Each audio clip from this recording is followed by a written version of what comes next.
എല്ലാവർക്കും റംദാൻ മുബാറക്. ഇന്ന് ഞാൻ നമുക്ക് നോമ്പ് തുറയ്ക്കും അതുപോലെ തന്നെ ഈദിനുമൊക്കെ എളുപ്പത്തിൽ ഉണ്ടാക്കിയെടുക്കാൻ പറ്റുന്ന 3 സ്വീറ്റ്സിൻ്റെ റെസിപ്പിയാണ് നിങ്ങളുമായി ഷെയർ ചെയ്യുന്നത്. പിന്നെ നമ്മളുടെ ചാനൽ ഇതുവരെ സബ്സ്ക്രൈബ് ചെയ്യാത്തവർ സബ്സ്ക്രൈബ് ചെയ്യാനും ആ ലിങ്ക് നിങ്ങളുടെ കൂട്ടുകാർക്കൊക്കെ ഷെയർ ചെയ്യാനും ഒന്നും മറന്നു വരുതേ. അപ്പോൾ നമുക്ക് എങ്ങനെയാണ് ഈ സ്വീറ്റ്സ് തയ്യാറാക്കുന്നതെന്ന് നോക്കാം. അപ്പം നമുക്ക് ഈ സ്വീറ്റ് ഉണ്ടാക്കാൻ വേണ്ടിയിട്ട് ഒരു ബൗളിലേക്ക് ഞാനിവിടെ 1/2 കപ്പ് ഓയിൽ ഒഴിച്ചു കൊടുക്കുകയാണ്. ഏത് ഓയിൽ വേണമെങ്കിലും നമുക്ക് ഉപയോഗിക്കാം, വെളിച്ചെണ്ണ ഉപയോഗിക്കരുത് കേട്ടോ.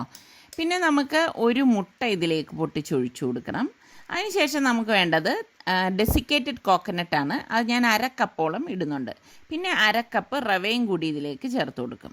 അപ്പോൾ ഡെസിക്കേറ്റഡ് കോക്കനട്ട് ഇല്ലാത്തവർക്ക് നമുക്ക് ഫ്രഷ് കോക്കനട്ട് വേണമെങ്കിൽ ഉപയോഗിക്കാം. പിന്നെ ബേക്കിംഗ് പൗഡർ ഞാൻ ഇതിലേക്ക് 1 ടീസ്പൂൺ ചേർത്ത് കൊടുക്കുകയാണ്.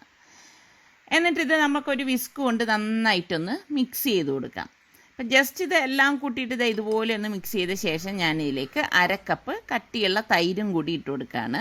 എന്നിട്ട് കൈ കൊണ്ട് ഇതൊന്ന് യോജിപ്പിച്ചെടുക്കണം. അതായത് ഈ തൈര് എല്ലായിടത്തും വരത്തക്ക രീതിയിൽ നമ്മളിതൊന്ന് കുഴച്ചു കൊടുക്കണം ഇതുപോലെ.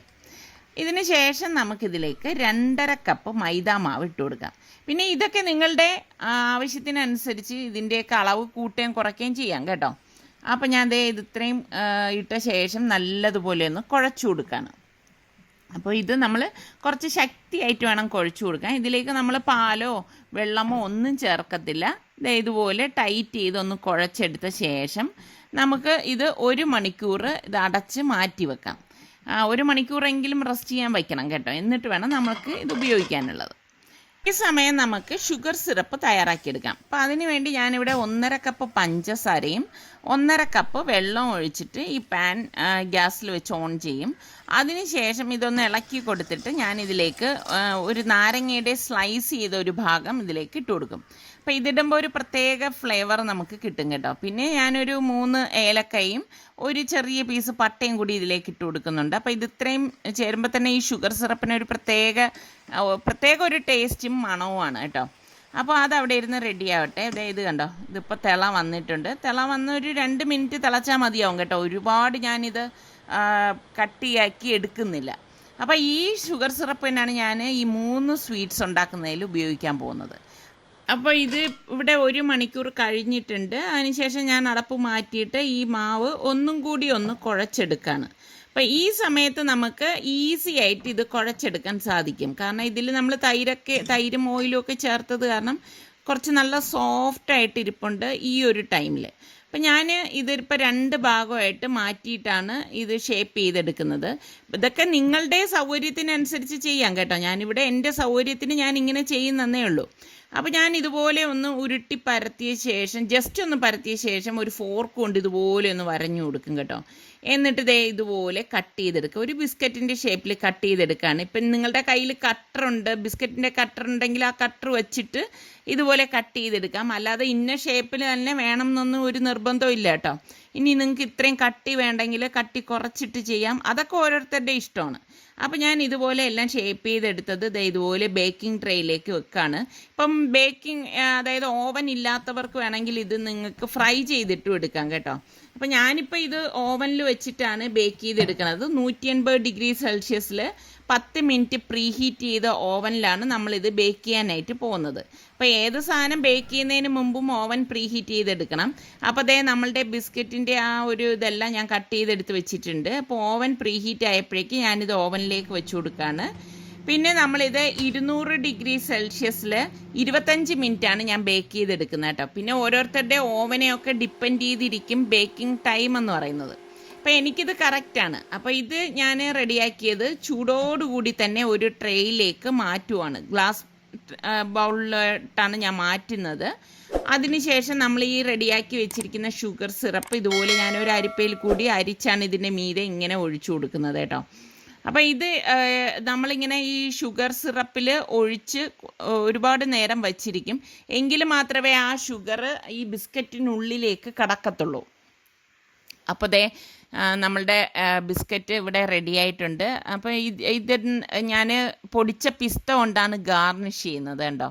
അപ്പോൾ ഇത് നല്ല ടേസ്റ്റുള്ള അടിപൊളി ബിസ്ക്കറ്റാണ്. പിള്ളേർക്കൊക്കെ നല്ല ഇഷ്ടപ്പെടും. ഇത് പ്രത്യേകിച്ച് നമ്മൾ ഫ്രിഡ്ജിൽ വെച്ച് തണുപ്പിച്ചിട്ടൊക്കെ കഴിക്കാനാണ് ടേസ്റ്റ് കൂടുതൽ കേട്ടോ. അപ്പോൾ നമുക്കിത് ഉണ്ടാക്കാൻ വേണ്ടിയിട്ട് ഒരു ബൗളിലേക്ക് ഞാൻ 2 ടേബിൾ സ്പൂൺ കസ്റ്റർഡ് പൗഡറും അതുപോലെ തന്നെ 2 ടേബിൾ സ്പൂൺ കോൺഫ്ലോറും പിന്നെ നമുക്ക് പഞ്ചസാര വേണം. 2 ടേബിൾ സ്പൂൺ പഞ്ചസാരയും കൂടി ഇതിലേക്ക് ഇട്ട് കൊടുക്കുന്നുണ്ട്. ഇതോടൊപ്പം തന്നെ ഞാൻ 1 കപ്പ് പാല് ഇപ്പോൾ ഇതിലേക്ക് ഒഴിച്ചിട്ട് ഇതൊന്ന് കലക്കിയെടുക്കും. ടോട്ടൽ നമ്മൾ 1.5 കപ്പ് പാൽ ഒഴിക്കും. അപ്പോൾ ആദ്യം നമ്മൾ 1 കപ്പ് പാൽ ഒഴിച്ചിട്ട് കട്ടയില്ലാതെ ഇതൊന്ന് ഇളക്കിയെടുക്കുകയാണ് ചെയ്യണത്. അപ്പോൾ ആദ്യമേ നമ്മൾ പാല് കൂട്ടിയിട്ട് എടുത്തു കഴിഞ്ഞാൽ ഇത് കട്ട പിടിക്കും. അപ്പോൾ ഇതുപോലെ വേണം നമ്മളിത് കലക്കിയെടുക്കാൻ. അതിന് ശേഷം ബാക്കിയിരിക്കുന്ന 1/2 കപ്പും കൂടി ഇതിലേക്ക് നമുക്ക് ചേർത്ത് കൊടുക്കാം. എന്നിട്ട് ഞാൻ ഒരു പാനിലേക്ക് ഈ കലക്കി വെച്ചിരിക്കുന്ന ഈ കസ്റ്റർഡിൻ്റെ കൂട്ട് ഒഴിച്ചു കൊടുക്കുകയാണ് ചെയ്യുന്നത്. അപ്പോൾ നമ്മൾ പുറത്ത് വെച്ചിട്ട് ഇങ്ങനെ കലക്കി എടുക്കണം എന്തെന്ന് വെച്ചാൽ ഒട്ടും കട്ട കെട്ടത്തില്ല നമ്മൾ ഇതുപോലെ കസ്റ്റർഡ് തയ്യാറാക്കിയെടുക്കുമ്പം. എന്നിട്ട് ഗ്യാസ് ഓൺ ചെയ്ത് ഫ്ലെയിം നന്നായിട്ട് കുറച്ചിട്ടാണ് നമ്മളിത് ഇളക്കിയെടുക്കുന്നത്. ഇനി ഇതിലേക്ക് ഞാൻ 1 ടേബിൾ സ്പൂൺ ബട്ടറും കൂടി ചേർത്ത് കൊടുക്കുന്നുണ്ട്. അപ്പോൾ ഫ്ലെയിം കുറച്ച് വയ്ക്കുമ്പോഴാണ് ഇത് കറക്റ്റ് വെന്ത് വരുന്നത്. അപ്പോൾ അതേ ഇതുപോലെ ഒരു ക്രീമി ടെക്സ്ചർ ആകുമ്പോൾ ഗ്യാസ് ഓഫ് ചെയ്ത് മാറ്റി വെക്കുകയാണ് ചെയ്യണത്. അപ്പോൾ ഇതിൻ്റെ ബാറ്ററിന് വേണ്ടിയിട്ട് ഞാനിവിടെ ഒരു ബൗളിലേക്ക് 1/2 കപ്പ് റവയും 1/2 കപ്പ് മൈദാ മാവും 1/2 ടേബിൾ സ്പൂൺ ബേക്കിംഗ് പൗഡറും 1 ടീസ്പൂൺ ഈസ്റ്റും 1 ടേബിൾ സ്പൂൺ പഞ്ചസാരയും 1 നുള്ളു ഉപ്പും കൂടി ഇട്ട് കൊടുക്കുകയാണ്. എന്നിട്ടിത് ഒരു വിസ്ക് കൊണ്ട് ഞാൻ നന്നായിട്ടൊന്ന് മിക്സ് ചെയ്തെടുക്കുകയാണ് ചെയ്യണത്. അതിനുശേഷം ഞാനിവിടെ 1 കപ്പ് വെള്ളം എടുത്തിട്ടുണ്ട്. വെള്ളം കുറേശ്ശെ ഇതുപോലെ ഒഴിച്ചിട്ട് നമ്മൾ മിക്സ് ചെയ്തെടുക്കും. അപ്പോൾ കുറേശ്ശെ ഒഴിച്ച് വേണം നമ്മളിത് മിക്സ് ചെയ്തെടുക്കാൻ. കാരണം എല്ലായിടത്തും എത്തത്തക്ക രീതിയിലാണ് നമ്മളിത് മിക്സ് ചെയ്തെടുക്കുന്നത്. അപ്പോൾ അത് ഇതുപോലെ ഒന്ന് മിക്സ് ചെയ്തെടുത്ത ശേഷം നമുക്ക് ഈ ബാക്കിയിരിക്കുന്ന വെള്ളം ഫുള്ളാക്കി ഇതിലേക്ക് ഒഴിച്ചിട്ട് ഒന്ന് കുഴച്ചെടുക്കുകയാണ് ചെയ്യുന്നത്. ഒട്ടും കട്ട കെട്ടാൻ പാടില്ല കേട്ടോ. അപ്പോൾ കട്ട കെട്ടാതിരിക്കാനാണ് നമ്മൾ ഇതുപോലെ കുറേശ്ശെ വെള്ളം ചേർത്ത് കുഴച്ചെടുത്തിരിക്കുന്നത്. അപ്പോൾ അത് ഇതുപോലെയാണ് നമ്മളുടെ ഇതിൻ്റെ ബാറ്റർ ഇരിക്കുന്നത്. അപ്പം നിങ്ങൾക്ക് വല്ലാതെ തിക്കായി പോകണം തോന്നിയാൽ 1-2 ടേബിൾ സ്പൂൺ വെള്ളം കൂടി വേണമെങ്കിൽ ചേർത്ത് കൊടുക്കാം. അപ്പോൾ അടച്ച് ഞാനതൊരു മണിക്കൂർ മാറ്റി വെക്കുകയാണ്. നമ്മുടെ കസ്റ്റേർഡ് ഞാനൊന്ന് ഇളക്കിയെടുക്കുകയാണ്. അത് വല്ലാതെ കട്ടിയായിട്ട് കിട്ടും. അപ്പോൾ നമ്മൾ ഇതുപോലെ ഒന്ന് ഇളക്കി കൊടുക്കുമ്പോഴേക്കും നല്ല സ്മൂത്തായിട്ട് വരും കേട്ടോ. അപ്പോൾ ഇതുപോലെ വേണം നമ്മളിത് ഇളക്കിയെടുക്കാനുള്ളത്. അപ്പോൾ ഇതിപ്പോൾ ഇവിടെ ഒരു കറക്റ്റ് പരുവത്തിന് വന്നിട്ടുണ്ട്. അപ്പോൾ ഇതേ 1 മണിക്കൂർ കഴിഞ്ഞ ശേഷം നമ്മളുടെ ബാറ്റർ ഇതേ കണ്ടോ കറക്റ്റ് പൊങ്ങി വന്നിട്ടുണ്ട്. ഇതാണ് ഇതിൻ്റെ ഒരു പരുവം എന്ന് പറയുന്നത്. അപ്പോൾ ഇനി ഇത് ഉണ്ടാക്കിയെടുക്കാൻ എളുപ്പമാണ് കേട്ടോ. ഇത് നല്ലതുപോലെ ഞാനൊന്ന് മിക്സ് ചെയ്തെടുക്കുകയാണ്. അതിന് ശേഷം ഞാനൊരു പാൻ അടുപ്പത്തേക്ക് വെച്ചിട്ടുണ്ട്. അതൊന്ന് ചൂടാവുമ്പോഴേക്ക് അതിലേക്ക് ഓരോ തവി മാവ് ഇതുപോലെ കോരി അങ്ങ് ഒഴിച്ചു കൊടുക്കും. അപ്പം ഞാൻ കുറച്ച് വലിപ്പത്തിലാണ് ഇത് എടുത്തിരിക്കുന്നത്. സാധാരണ ഈ തട്ടുദോശ സ്റ്റൈലിലാണ് നമ്മളിത് ഉണ്ടാക്കിയെടുക്കുന്നത്. ഈ ദോശ മറിച്ചിടുകയോ ഒന്നും ചെയ്യത്തില്ല കേട്ടോ. അപ്പോൾ നമ്മളുടെ ഈ പാൻ കേക്ക് ഇവിടെ റെഡി ആയിട്ടുണ്ട്. അപ്പോൾ ഞാൻ ഇത് പാനിൽ നിന്ന് എടുക്കുകയാണ് ചെയ്യണത്. അപ്പോൾ ഇത് മറിച്ചിടരുത്. മറിച്ചിട്ട് കഴിഞ്ഞാൽ അത് കറക്റ്റ് ആ ഒരു പരുവത്തിൽ നമുക്ക് റെഡിയാക്കി എടുക്കാൻ കഴിയത്തില്ല. അപ്പോൾ ഇങ്ങനെ ഇരിക്കുന്ന ഓരോ തവി മാവും നമ്മളിതുപോലെ കോരി ഒഴിച്ച് നമുക്ക് ഈ പാൻ കേക്ക് തയ്യാറാക്കിയെടുക്കാം. അപ്പോൾ പാൻ കേക്ക് തയ്യാറാക്കിയെടുത്തതിലേക്ക് നമ്മൾ ഈ ഉണ്ടാക്കി വെച്ചിരിക്കുന്ന കസ്റ്റർഡ് ഇതുപോലെ വെച്ച് കൊടുക്കും. വെച്ച് കൊടുത്ത ശേഷം ഇങ്ങനെ ഒന്ന് ഒട്ടിക്കുമ്പോൾ തന്നെ അതങ്ങ് സ്റ്റിക്കായി വരും കേട്ടോ. അപ്പോൾ സാധാരണ ഇത് നമ്മളൊന്ന് ഓയിലിട്ടൊന്ന് ഫ്രൈ ചെയ്തിട്ടാണ് എടുക്കുന്നത്. ഇന്നിപ്പോൾ ഞാൻ ഇത് ഫ്രൈ ചെയ്തിട്ടൊന്നും അല്ല എടുക്കുന്നത്. ഈ ഒരു രീതിക്ക് തന്നെയാണ് എടുക്കുന്നത്. ഇവിടെ ഇവർക്ക് ഇത് അത്ര ഫ്രൈ ചെയ്യുന്നത് വലിയ ഇഷ്ടമില്ല. അപ്പോൾ അതുകൊണ്ട് ഞാൻ ഇത് ഫ്രൈ ചെയ്യുന്നില്ല. നിങ്ങൾക്ക് വേണമെങ്കിൽ ഇത് ഓയിലിട്ട് ഒന്ന് ഫ്രൈ ചെയ്തിട്ട് എടുക്കാം. അപ്പോൾ ബാക്കിയിരിക്കുന്നത് നമുക്കിതുപോലെ തന്നെ ഈ കസ്റ്റർഡ് വെച്ചിട്ട് ഇതുപോലെ ഒന്ന് സ്റ്റിക്ക് ചെയ്തെടുക്കാം. ഞാൻ പറഞ്ഞിരിക്കുന്ന ഈ ഒരു അളവിൽ നമുക്കൊരു 8 കത്തൈഫ് ഉണ്ടാക്കിയെടുക്കാൻ പറ്റും കേട്ടോ, ഈ ഒരു സൈസിന്. അപ്പോൾ ഞാനിതെല്ലാം ഫില്ല് ചെയ്ത് എടുത്ത് വെച്ചിട്ടുണ്ട്. ഞാൻ പറഞ്ഞില്ലേ ഇതൊരു അത്യാവശ്യം വലിപ്പമുള്ള കത്തൈഫാണ് ഞാനിവിടെ റെഡിയാക്കി എടുത്തിരിക്കുന്നത്.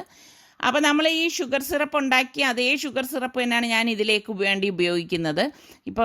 ഇതിപ്പോൾ നമ്മൾക്ക് കഴിക്കാൻ വേണ്ടിയിട്ടല്ലേ. അപ്പോൾ ഗസ്റ്റൊക്കെ വരാണെങ്കിൽ നമ്മൾ കുറച്ച് നല്ല ഷുഗർ സിറപ്പിൽ നന്നായിട്ടൊക്കെ കോട്ട് ചെയ്തിട്ടൊക്കെ എടുക്കണം. അപ്പോൾ ഇതിപ്പോൾ ഞാൻ ഇവിടെ അതിലേക്കൊന്ന് ജസ്റ്റ് കോട്ട് ചെയ്തെടുത്ത ശേഷം നമ്മൾ സെർവ് ചെയ്യുന്ന സമയത്ത് ഇതുപോലെ ഷുഗർ സിറപ്പ് മീതെ ഒന്ന് ഒഴിച്ചിട്ട് കുറച്ച് പിസ്ത പൗഡർ ഇതുപോലെ ഒന്ന് വെതറിയിട്ടാണ് ഗാർണിഷ് ചെയ്തിട്ടാണ് നമ്മളിത് സെർവ് ചെയ്യുന്നത്. അപ്പോൾ ലുക്കീമത്ത് ഉണ്ടാക്കാൻ വേണ്ടി ഞാനിവിടെ ഒരു ബൗളിലേക്ക് 1.5 കപ്പ് വെള്ളം ഒഴിച്ചു കൊടുക്കുകയാണ്. ഇതോടൊപ്പം തന്നെ ഞാൻ 1 ടേബിൾ സ്പൂണോളം ഇൻസ്റ്റൻറ്റ് ഈസ്റ്റാണ് ഇട്ട് കൊടുത്തിരിക്കുന്നത്. പിന്നെ 2 ടേബിൾ സ്പൂൺ പഞ്ചസാരയും ഇട്ടിട്ട് ഇത് നന്നായിട്ടൊന്ന് മിക്സ് ചെയ്ത് കൊടുക്കും. അതായത് ഇൻസ്റ്റൻറ്റ് ഈസ്റ്റ് ആയത് കാരണം പെട്ടെന്ന് ഇത് ആക്റ്റീവായി കിട്ടും കേട്ടോ. അപ്പോൾ നല്ലതുപോലെ ഇതുപോലെ ഒന്ന് ഇളക്കി മിക്സ് ചെയ്ത ശേഷമാണ് നമ്മളിതിലേക്ക് മറ്റ് ചേരുവകളൊക്കെ ചേർക്കുന്നത്. ഞാൻ ഇതിലേക്ക് 2 കപ്പ് മൈദാമാവും 1 ടേബിൾ സ്പൂൺ പുളിയുള്ള തൈരും അതുപോലെ തന്നെ കോൺഫ്ലോർ ഞാനിവിടെ 1/2 കപ്പ് എടുത്തിട്ടുണ്ട്. 1/2 cup cornflour, 1/2 cup milk powder, ഇത് ഇത്രയും ഇതിലേക്ക് ചേർത്ത് കൊടുക്കും കേട്ടോ. പിന്നെ പാകത്തിനുള്ള ഉപ്പ് ഇത്രയും ഇട്ടിട്ട് കൈകൊണ്ട് നന്നായിട്ട് ഇതൊന്ന് മിക്സ് ചെയ്തെടുക്കും. ഇതുപോലെ കൈകൊണ്ട് തന്നെ ഇതുപോലെ ഒന്ന് അടിച്ചെടുക്കുകയാണ് ചെയ്യണത്. എനിക്ക് ലുക്കീമത്ത് എന്ന് പറയുമ്പോൾ പെട്ടെന്ന് എനിക്ക് ഓർമ്മ വരുന്നത് ഗ്ലോബൽ വില്ലേജിൽ ചെല്ലുമ്പോഴേക്ക് അവിടെ കുറേ ഇങ്ങനെ അറബി സ്ത്രീകൾ അവിടെ ഇരുന്ന് ഈ സംഭവം അവിടെ വച്ച് തന്നെ കുഴച്ചെടുത്തൊക്കെ ഉണ്ടാക്കുന്നത് കാണും. അപ്പോൾ ഈ ലുക്കീമത്ത് എന്ന് പറയുമ്പോൾ എൻ്റെ മനസ്സിൽ ഓടിയെത്തുന്നത് ആ ഒരു ഇതാണ്. അപ്പോൾ ഞാൻ അവിടെ നിന്ന് വാങ്ങി കഴിക്കുകയും ചെയ്യും. എനിക്ക് ഭയങ്കര ഇഷ്ടമുള്ള ഒരു സ്വീറ്റാണ് ഈ ലുക്കീമത്ത് എന്ന് പറയുന്നത്. എന്നിട്ട് നമ്മളിത് 1 മണിക്കൂറോളം മാറ്റി വെക്കും. മാറ്റി വെച്ച ശേഷം ഇത് കണ്ടോ ഇപ്പോൾ പൊങ്ങി വന്നിട്ടുണ്ട്. അപ്പോൾ നമുക്കിങ്ങനെ എടുക്കുമ്പോൾ തന്നെ മനസ്സിലാവും ഒട്ടും വെയിറ്റ് ഇല്ലാത്തൊരു മാവായിട്ടാണ് നമുക്ക് ഈ ഒരു സമയത്ത് ഫീൽ ചെയ്യുന്നത് കേട്ടോ. അപ്പോൾ കൈകൊണ്ട് തന്നെ വീണ്ടും നമ്മളിത് നന്നായിട്ടൊന്ന് അടിച്ചെടുക്കണം. കൈകൊണ്ട് അടിച്ചെടുക്കുമ്പോഴാണ് ആ കറക്റ്റ് പരുവ് എത്തുന്നത്. അപ്പോൾ കൈ ഇടയ്ക്കൊന്ന് നനയ്ക്കാനായിട്ട് ഞാൻ ഇതുപോലെ വെള്ളം വെച്ചിട്ടുണ്ട്. അപ്പോൾ ഓയിൽ നന്നായിട്ട് ചൂടാവുമ്പോഴേക്ക് നമ്മൾ ഇതിൽ നിന്ന് മാവ് കോരി ഒഴിച്ച് ഇത് ഫ്രൈ ചെയ്തെടുക്കുകയാണ് ചെയ്യണത്. അപ്പോൾ മാവ് ഇവിടെ പൊങ്ങി വന്നിട്ടുണ്ട്. അപ്പോൾ ചൂടായ ഓയിലിലേക്ക് നമ്മൾ മാവ് ഇതുപോലെ കോരി ഒഴിച്ചു കൊടുക്കും. ചെറിയ ചെറിയ ബോളാക്കിയാണ് നമ്മൾ ഇങ്ങനെ ഇട്ട് കൊടുക്കുന്നത് കേട്ടോ. അപ്പോഴേക്ക് തന്നെ തനിയെ കുറച്ച് വലിപ്പത്തിൽ ഉരുണ്ട് നല്ലൊരു ഷേപ്പിൽ നമുക്ക് കിട്ടും. അപ്പം നമ്മൾ ഇത് ഒരു സൈഡ് റെഡി ആകുമ്പോൾ പതുക്കെ ഒന്ന് മറിച്ചിട്ട് കൊടുക്കണം. ഇങ്ങനെ ഒരു ഗോൾഡൻ കളർ ആവുന്നത് വരെ നമ്മളിതൊന്ന് ഫ്രൈ ചെയ്തെടുക്കണം. കണ്ടാൽ നമുക്ക് പെട്ടെന്ന് തോന്നും ഇത് ഉണ്ണിയപ്പമോ അല്ലെങ്കിൽ മറ്റേ പഴം കൊണ്ടുള്ള ആ ഒരു സ്വീറ്റ് ഉണ്ടല്ലോ അതുപോലെയൊക്കെ തോന്നും. പക്ഷേ ശരിക്ക് വേറിട്ടൊരു ടേസ്റ്റാണ് ഈ ലുക്കീമത്തിന് കേട്ടോ. നല്ല ഒരു ടേസ്റ്റാണ്. എനിക്ക് ഭയങ്കര ഇഷ്ടമുള്ളൊരു സ്വീറ്റാണ്. അപ്പോൾ ഇതുപോലെ ഗോൾഡൻ കളർ ആകുമ്പോഴേക്കും നമുക്കിത് എണ്ണയിൽ നിന്ന് മാറ്റണം. അപ്പം ഉണ്ടാക്കിയെടുക്കാനാണെങ്കിൽ വളരെ എളുപ്പമാണ്. ഇപ്പം നമുക്കിത് കലക്കി വെച്ച് കഴിഞ്ഞാൽ ആ നോമ്പ് തുറക്കുന്ന സമയത്ത് അല്ലെങ്കിൽ ഈദിന് കുട്ടികൾക്കൊക്കെ ഉണ്ടാക്കി കൊടുക്കാൻ പറ്റിയ നല്ല ഒരു സ്വീറ്റാണ് കേട്ടോ. ഇതിൻ്റെ ഉൾഭാഗം ഇതുപോലെയാണ് ഇരിക്കുന്നത്. പക്ഷേ ഇങ്ങനെയല്ല നമ്മളിപ്പോൾ കഴിക്കുന്നത്. ഇത് ശരിക്കും പറഞ്ഞാൽ ഷുഗർ സിറപ്പിൽ ഇതുപോലെ ഷുഗർ സിറപ്പ് ഒഴിച്ചിട്ടാണ് നമ്മളിത് കഴിക്കുന്നത്. പിന്നെ ഒരു ഗാർണിഷ് ചെയ്യാനായിട്ട് ഞാൻ വെള്ള എള്ളാണ് ഇട്ട് കൊടുത്തിരിക്കുന്നത്. ഇപ്പോൾ ഷുഗർ സിറപ്പിന് പകരം നമുക്ക് ഈത്തപ്പഴത്തിൻ്റെ സിറപ്പ് ഉണ്ടെങ്കിൽ അതൊഴിക്കാം, അല്ലെങ്കിൽ തേൻ ഒഴിച്ചിട്ടൊക്കെയാണ് ഇത് കഴിക്കുന്നത് കേട്ടോ. അപ്പോൾ കഴിക്കുന്നതിലും ഒരു പ്രത്യേക സ്റ്റൈലുണ്ട്. അപ്പോൾ നമ്മളുടെ ഇന്നത്തെ 3 അറബിക് സ്വീറ്റും ഇവിടെ റെഡി ആയിട്ടുണ്ട്. ഇത് നിങ്ങൾക്ക് നോമ്പ് തുറയ്ക്ക് വേണ്ടിയിട്ടും ഉണ്ടാക്കാം, അതല്ല ഈദിന് വേണ്ടിയിട്ടും ഉണ്ടാക്കിയെടുക്കാൻ പറ്റുന്ന അടിപൊളി സ്വീറ്റാണ്. അടുത്തിനി നമുക്ക് നല്ല റെസിപ്പിയുമായി വരുന്നത് വരെ എല്ലാവർക്കും ഒരിക്കൽ കൂടി റംദാൻ മുബാറക്.